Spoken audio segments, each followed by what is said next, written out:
As we know, corrugated conduit is a preferred flexible solution widely used to protect anaerobic electrical wiring.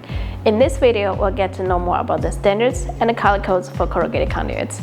Here are some widely recognized standards for them.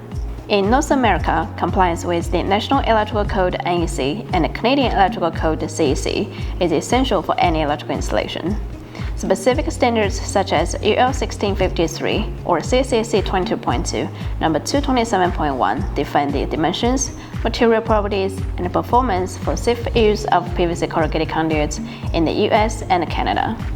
Globally, the IEC 61386 Part 1, Part 23 outline performance requirements for flexible conduit systems.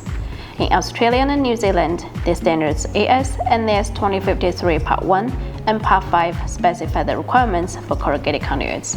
These standards ensure safe operation of electrical systems and help meet inspection and regulatory requirements.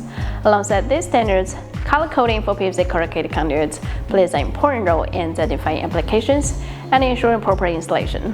While practices can vary on local regulations, some common color codes include gray for general standard electrical wiring, orange, communication and high voltage cabling, especially underground, black, outdoor or UV-resistant applications such as solar projects, white, telecommunications and some special signal systems, red, fire alarm systems or emergency circuits, blue, data, telecommunication or network wiring, and power circuits.